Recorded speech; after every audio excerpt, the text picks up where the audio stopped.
Bom, pessoal, recentemente eu produzi um curso que não foi comercializado sobre como o nosso cérebro evoluiu. Na verdade, não é necessariamente sobre como. É como o nosso cérebro se configurou à luz da evolução nos moldes que está atualmente e por que aparentemente nós somos os animais mais extraordinários, incríveis, na verdade, do reino. Tá? Contextualizando então uma breve história aqui do que aconteceu. Há muitos anos achava-se que o nosso cérebro continha 100 bilhões de neurônios, com B. Neurônios, para quem não sabe, são células do nosso cérebro que são as células funcionais, digamos assim, do nosso cérebro. É que é difícil falar isso porque geralmente quem estuda biologia celular cerebral acaba ficando meio pistola, porque de fato a gente tem uma série de outras células no nosso cérebro que também são mega importantes para o funcionamento dele. Inclusive, recentemente têm sido cada vez mais estudadas, como por exemplo os astrócitos. No entanto, os neurônios ainda são os bichos estranhos que a gente tem no nosso cérebro, porque são células que geram energia, geram eletricidade, na verdade. E essas células que, pelo fato de gerarem eletricidade, elas permitem com que os nossos neurônios se conversem, né, principalmente entre sinais químicos, embora também existam sinapses elétricas. Nossa, o que está acontecendo com a minha voz? E por muitos anos a gente achava que o nosso cérebro continha 100 bilhões de células neuronais, e esse dado, na verdade, os pesquisadores na época chegaram por uma série de caminhos. Um dos caminhos era que eles sabiam mais ou menos o tamanho médio de uma célula neuronal, e eles pegaram o tamanho do cérebro e fizeram uma regra de 3 ali para ter mais ou menos uma noção de quantas células daquele tamanho médio caberiam numa massa do tamanho da massa cerebral. E eles chegaram mais ou menos no número de 100 bilhões. Também teve alguns outros cálculos que a galera fez, principalmente um cálculo relacionado a como algumas regiões do corpo crescem comparada com outras regiões do corpo, e se chegou também num número próximo a 100 bilhões. Isso a gente chama de alometria, né? É o desenvolvimento anormal, maior ou menor de um órgão em relação ao outro órgão ou de um conjunto ao que o organismo ou de um conjunto de órgãos ao que o organismo tem ali. Vou dar um exemplo. Tem regiões do nosso corpo que crescem mais rápido ou mais devagar ou igual ao nosso corpo inteiro. A massa óssea, por exemplo, é uma parte do nosso corpo que aumenta mais rápido que o corpo, por uma razão óbvia. Se a massa óssea demorasse mais para crescer ou para se desenvolver, para maturar, o nosso corpo desmoronaria em cima dele mesmo. Então, nossos ossos, eles ficam maduros um pouquinho antes do nosso corpo crescer. Isso vai acontecendo durante toda a vida para que a gente tenha sustentação. Existem algumas partes do nosso corpo que crescem de forma proporcional ao organismo. Um desses exemplos é o sangue. Conforme o nosso organismo ganha peso, ganha tamanho, a gente ganha volume sanguíneo, tá? Então uma pessoa muito grande vai ter um pouco mais de sangue do que uma pessoa de tamanho médio. E uma outra região do nosso corpo que cresce, digamos que mais lentamente do que o corpo, é o cérebro. Então, quanto maior é o nosso corpo, o cérebro cresce uma velocidade um pouquinho mais lenta que o corpo. Inclusive, se você for olhar proporcionalmente outros animais e o tamanho do cérebro, um elefante, por exemplo, embora tenha um cérebro muito grande, 3, 4 vezes maior que o cérebro humano, pro corpo dele é um cérebro pequeno. Deu para entender mais ou menos? Se a gente pegar em proporção o quanto o cérebro do elefante, qual que é o tamanho do cérebro do elefante, considerando o tamanho do corpo dele, proporcionalmente é menor do que o nosso cérebro no nosso corpo. Deu para entender, né? Imagino que tenha dado para entender. Mas, em alguma determinada época, uma neurocientista brasileira, chamada Susana Herculano Rosel, ela se perguntou da onde que veio esse número de 100 bilhões de neurônios? Por que a gente tem de fato 100 bilhões de neurônios? Então, aonde que tá? E aí existiam na época vários livros importantes, consideradas bíblias da neurociência, principalmente um que é Princípios de Neurociência, de um neurocientista vivo hoje ainda, foi laureado inclusive com o prêmio Nobel, chamado Eric Kandel. Ele é o organizador do livro, e num dos capítulos tinha um capítulo de neuroanatomia, e lá dizia que o nosso cérebro tinha 100 bilhões de neurônios. A pesquisadora então entrou em contato com o Kandel, ou Kandel, não sei como pronuncia, e falou: de onde é que saiu esse número aí de 100 bilhões de neurônios? E aí, claro, o organizador do livro botou no rabo de quem escreveu o capítulo. Ele falou: eu não sei, Pergunta pro cara lá que escreveu o capítulo. Ela foi atrás do cara que escreveu o capítulo e o cara também não sabia direito de onde que tinha saído 100 bilhões de neurônios. Um professor brasileiro também da UFRJ, da Universidade Federal do Rio de Janeiro, tinha escrito um livro sobre neurociências intitulado 100 bilhões de neurônios, o professor Roberto Lente. Foi então que a neurocientista Suzana Herculano Rosel foi até o professor Roberto Lente perguntar de onde que saiu esses 100 bilhões de neurônios. Novamente não se tinha uma resposta. Então parece que isso é bem legal, tá, pessoal? Inclusive, se você é um aluno de pós-graduação, sugiro fortemente que você fique com esse exemplo na sua cabeça. Porque existem muitas coisas no mundo da ciência que elas vão passando de boca a boca e muitas vezes, ironicamente, não se confere a fonte no lugar onde deveria se conferir a fonte. Acontece, seres humanos são assim, principalmente quando é uma autoridade que está falando, né? Então não se sabia da onde que tinha saído esse número de 100 bilhões de neurônios e a professora Suzana Herculano então resolveu procurar na literatura da onde que isso havia surgido. Aí existe uma série de debates aqui de coeficiente de encefalização, alguns autores defendendo que sim, os seres humanos têm um cérebro desproporcionalmente maior, extraordinário, porque a gente tem habilidades que outros animais não têm e, portanto, o nosso cérebro deve ser especial. Ou, na palavra que eles dizem, deve ser um cérebro extraordinário. Extraordinário, no próprio sentido da palavra, né? Ordinário é uma coisa comum, extraordinário é uma coisa extra comum. Não significa necessariamente grande ou enorme, como muita gente acha que a palavra significa. Mas extraordinário é uma coisa que tem o comum e tem uma coisa extra. E os autores defendiam que o cérebro humano era extraordinário. Eu não sei o que está acontecendo com a minha voz, me desculpe. E era isso, entendeu? Eu tinha um monte de dados, fazia um monte de peripécias anatômicas para conseguir, digamos que, argumentar que o cérebro humano é extraordinário. Se for extraordinário, né, o cérebro humano não poderia ter respeitado as leis da evolução das espécies. Porque a evolução das espécies, se o nosso cérebro é extraordinário, a gente deve ter obedecido leis diferentes. E aí que a galera começou a fazer uma série de debates. Aí tem vários autores que entraram nesse campo, discutindo, até que em algum momento a professora Suzana Herculano decidiu contar quantas células a gente tem de fato no cérebro. Na época a gente não tinha, digamos que, métodos muito bem organizados de como contar, existiam alguns, principalmente uma chamada estereologia ou fracionamento óptico, era o padrão ouro para contar células, isso contavam células também de outras regiões do corpo. E basicamente o que se fazia era contar uma parte, pegava um tecido, por exemplo, o fígado, pegava um pedacinho do fígado, arrancava fora, contava quantas células tinha naquele fígado, presta atenção, isso que é bem legal, contava quantas células tinha ali no fígado, naquela regiãozinha do fígado, e multiplicava-se pelo total do órgão. Estão acompanhando? Então, se o fígado tem esse tamanho assim, ou isso aqui é um fígado, a gente arranca um pedacinho aqui da ponta, que é humanamente possível contar quantas células tem, e faz uma regra de 3 vezes a região inteira. Se chegava às células que a gente tinha no fígado. As pessoas faziam isso também com células cerebrais, tá? Elas pegavam o cérebro, arrancavam um pedacinho do cérebro e faziam a contagem das células daquela região e multiplicavam pelo órgão inteiro, pelo tamanho do cérebro.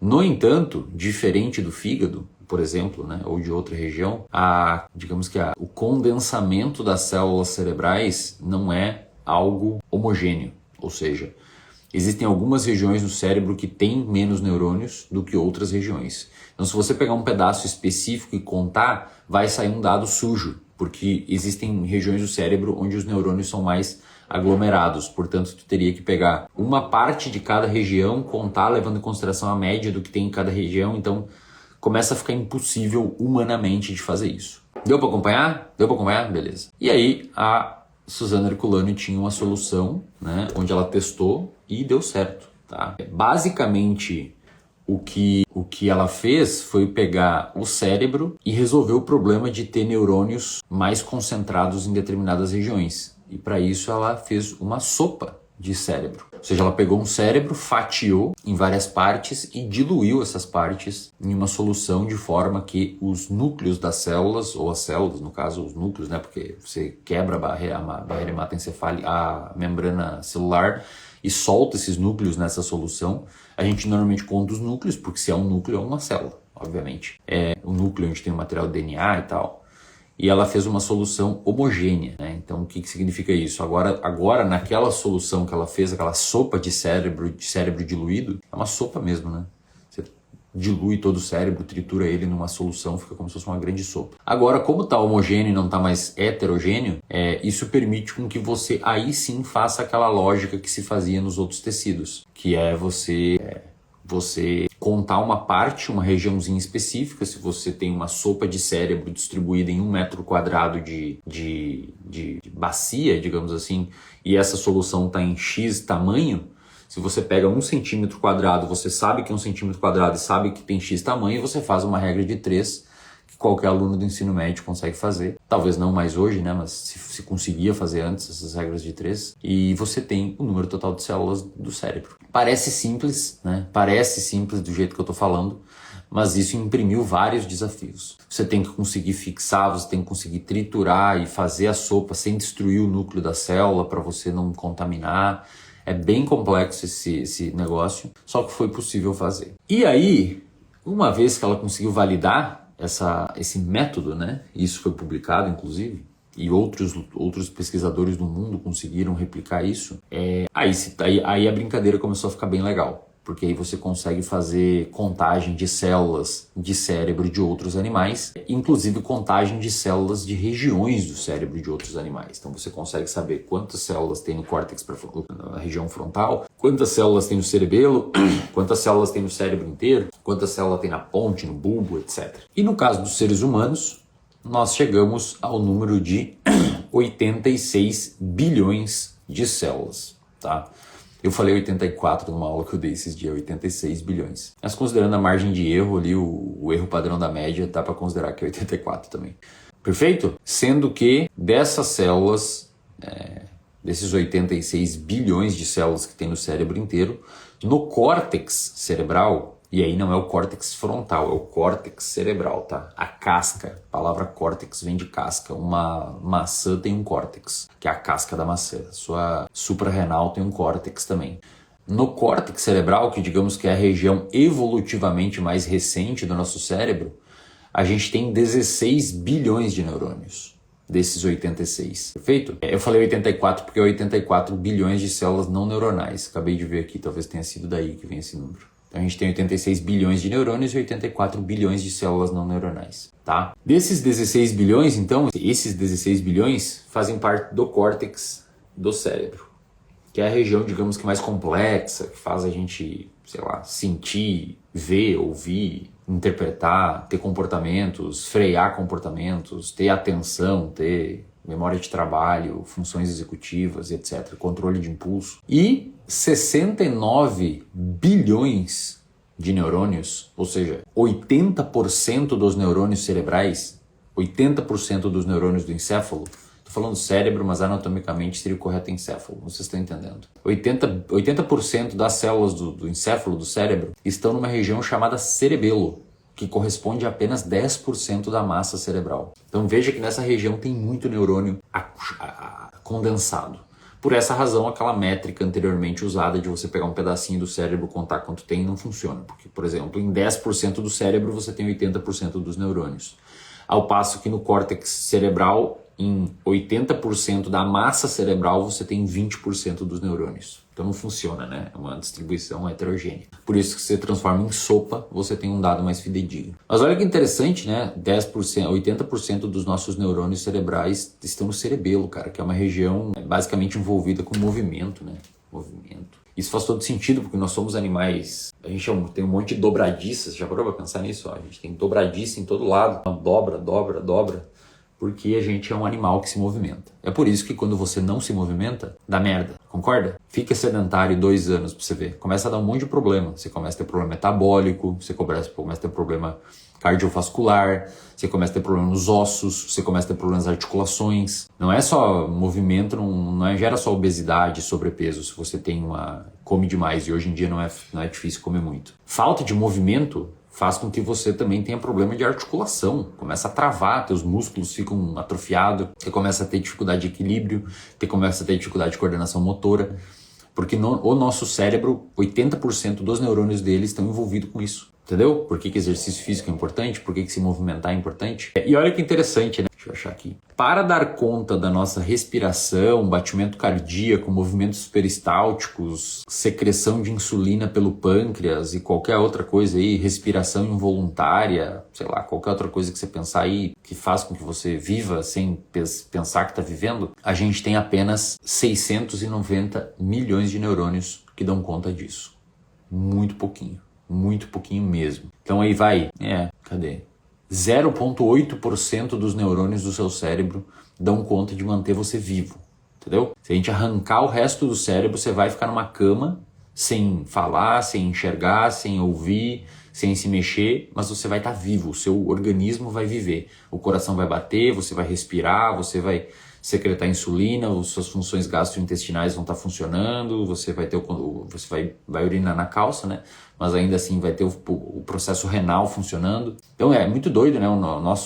Para funcionar o nosso organismo, 0,8% de neurônios apenas é o suficiente. É por isso que tem pessoas que têm lesão, por exemplo, metade do cérebro, ou o célebre caso do Phineas Gage, que arrebentou o córtex frontal inteiro e continuou vivo. Só que tem uma série de padrões, de dificuldades de comportamento. Porque a parte para nos manter vivo mesmo é barbadinha, pouquinho. Tá? Muito legal isso, né, cara? Muito legal isso. Muito legal. E aí é legal quando você começa a fazer umas comparações com outros animais, né? Por exemplo, o elefante, só para vocês terem ideia, cadê? O elefante tem 257 bilhões de neurônios. Bilhões, o elefante. Ou seja, tem 3 vezes mais que nós. Você vai falar, mas por que o elefante então não está construindo sistemas políticos complexos? Por que o elefante não fez o ChatGPT? E por que o elefante não faz coisas que são, digamos que, vergonhosas para nossas espécies? Para nossa espécie, como utilizar sapatênis ou comprar balde caro de cervejinha embaladinha com um foguinho que vem apitando. Isso também se dá à complexidade cerebral do ser humano, que nem sempre, digamos que, inclina para o lado positivo, mas faz parte, né? Darwin fica feliz. Mas, comparado aos nossos 86 bilhões de neurônios, o elefante tem 257 bi. Só que quando você vai fazer essa leitura região por região, 98% dos neurônios do elefante, do cérebro do elefante, ao contrário do nosso, que era 80%, estão no cerebelo. Então veja, nós humanos temos 80% dos neurônios no cerebelo, o elefante tem 98%. E por que o elefante tem 98% dos neurônios no cerebelo, uma região basicamente envolvida com movimento, controle fino do movimento e etc? Porque ele tem um negócio chamado tromba. A tromba do elefante é um trambolho gigantesco, extremamente pesado, que ao mesmo tempo faz um movimento muito fino. Já viram aqueles vídeos do elefante pegando uma nozes ou fazendo carinho numa pessoa?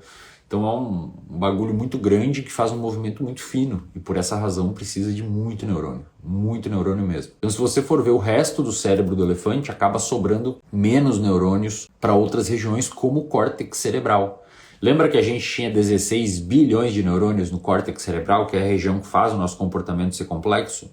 O elefante tem 5,6 bilhões, ou seja, 3 vezes menos, embora o cérebro dele tenha 3 vezes mais neurônios. Então uma parada que é importante e que se quebrou, se rompeu graças à professora Suzana e aos trabalhos dela, com o que se entendia antes de anatomia e os caramba, é que, beleza, o nosso cérebro, ele, digamos assim, não tem tanto neurônio quanto outros animais, como por exemplo os elefantes, mas a gente tem mais neurônios no córtex, tá?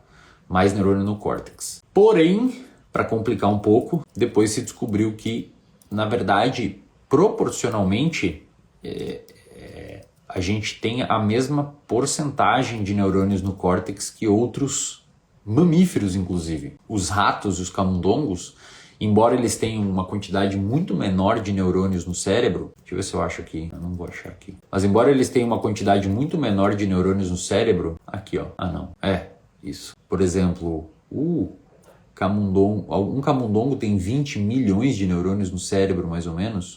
Embora eles tenham bem menos neurônios no cérebro, a porcentagem de neurônios destinadas à parte cortical é a mesma do que nós, mais ou menos a mesma, cerca de 20%, mais ou menos, 18 a 20%. Então veja, começa a complicar, né? Não é nem que a gente tem uma porcentagem maior de neurônios do cérebro, no córtex. É que a gente tem, em termos absolutos, mais neurônios no cérebro. Então, relativamente, o nosso cérebro tem a mesma quantidade, ou seja, em termos de porcentagem, né, relativa a outros animais, o nosso cérebro tem uma quantidade parecida de neurônios no córtex. Porém, em termos absolutos, a gente tem mais neurônios no córtex porque a gente tem mais neurônios no cérebro. Com a aula vai ficar mais fácil isso aqui, essa aula aqui que eu vou dar para vocês. Segurei. Outro ponto importante é que, e agora eu vou entrar num conhecimento um pouquinho mais nerd aqui, tá? Não saiam da live, não troquem de canal, que vai ficar tudo bem, a gente vai sobreviver. Lembra que eu falei daquela área de estudo chamada alometria, que é o desenvolvimento anormal maior ou menor de um órgão em relação ao outro? Pois é, a gente tem... Deixa eu achar aqui, peraí. A gente tem... Isso aqui é maravilhoso. Ó, vou entrar numa parte aqui agora que se diminuir o número de espectador da live eu vou ficar puto. Então avisado já. A gente tem... Imagina que a gente plota dois eixos, né? O eixo Y e o eixo X. Então a gente tem a variável dependente e a independente. A ideia é que uma varie, se a gente tem uma correlação perfeita, uma varie em relação à outra. Ok? Deixa eu achar aqui. Então a gente tem esse componente alométrico, né? Essa alometria, essa área de estudo alometria, que é quando um varia, o outro varia também. Só que, como eu disse anteriormente, algumas regiões do nosso cérebro, algumas regiões do nosso corpo aumentam mais depressa do que a massa corporal. Massa óssea, por exemplo, o osso, a massa óssea evolui mais rápido que a massa corporal, senão a gente despenca em cima da gente. O sangue tem um crescimento igual. Então veja que o sangue vai ter um crescimento, a massa, se a gente plotar um gráfico aqui, né? A massa e uma curva assim de crescimento, sendo que aqui, por exemplo, é massa corporal e aqui a variável que a gente está avaliando, se ela for perfeita, a curva retinha, né? Ou seja, se for igual a 1 reto, a gente vai ter o crescimento idêntico. Então, como se fosse o volume sanguíneo. A massa corporal cresce, o volume sanguíneo cresce na mesma proporção. A massa óssea é assim, ó, tá? Por quê? A massa, a massa corporal aumenta, só que a massa óssea aumenta mais depressa. Então a curva é levemente inclinada para cima. Perfeito? E o cérebro é uma curva mais reta assim, ó, porque a massa óssea cresce, a massa corporal cresce e o cérebro não cresce tão rápido quanto. É por isso que um elefante tem uma massa corporal enorme e a curva, se a curva fosse assim, ó, qualquer ganho de massa corporal ganharia muito cérebro. E aí o elefante seria esmagado pelo cérebro dele, pô, porque como é que vai ganhar massa corporal pra caramba e um cérebro ganhando pra caramba? O bicho teria um cérebro do tamanho de um prédio, entendeu? Então é importante ter essa noção de alometria. Qual que é a parada aqui, cara? Existe um cálculo aí que o pessoal faz nessa área que é a relação de lei potência. Tá? No qual o eixo Y, que é o eixo vertical, em vez de variar proporcionalmente ao eixo horizontal, então num aqui vai ser região do cérebro, por exemplo, ou número de neurônios, versus tamanho corporal ou massa encefálica, ou a gente pode botar neurônios aqui e massa encefálica aqui. Então a relação lei-potência no qual o Y, o eixo vertical, em vez de variar proporcionalmente como o sangue varia ao eixo horizontal, multiplicado por um dado número constante, varia segundo x elevado a uma potência constante. Por exemplo, quando y é a massa encefálica, x é o número de neurônios no encéfalo e a lei potência que os relaciona tem um expoente alométrico mais 1. Nesse caso, a relação é linear, ou seja, quando um sobe, o outro sobe na mesma proporção. Tá? No caso, um número 10 vezes maior de neurônios resultaria num cérebro 10 vezes maior. Porque é 1 para 1. Se o expoente alométrico for mais 1, então é uma relação de proporcionalidade, mas ele varia segundo um expoente alométrico e dependendo se é mais ou menos que 1, pode variar mais para baixo ou mais para cima. Na aula vai ficar mais claro, tá? Aí olha que interessante, cara. Em roedores, quando você pega vários cérebros de roedores e plota num gráfico, o expoente não é 1. É 1,6. Isso significa que 10 vezes mais neurônios no cérebro de um roedor aumenta o cérebro dele em 40 vezes, segundo os cálculos. Em outras palavras, funções maiores que 1 fazem com que mais neurônios precisem de mais cérebros. É um ganho inflacionário.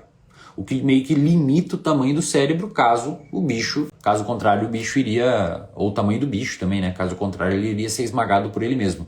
Quem limita o tamanho do bicho? A evolução. Tá?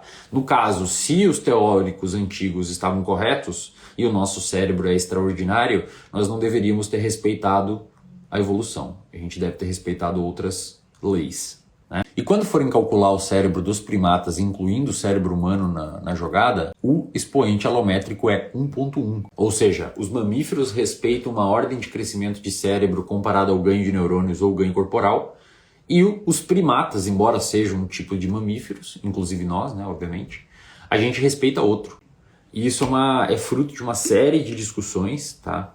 É uma série de discussões. No entanto, aí muito provavelmente vem porque a gente aprendeu a cozinhar e controlou o fogo, e ingeriu mais calorias que permitiu que o cérebro crescesse mais, aí é uma outra discussão. Mas o ponto é, nós obedecemos as mesmas regras de proporcionalidade que outros primatas. Quando você faz os cálculos bonitinho, a gente, digamos que tem o cérebro exatamente do tamanho de um cérebro que um primata com o nosso tamanho deveria ter.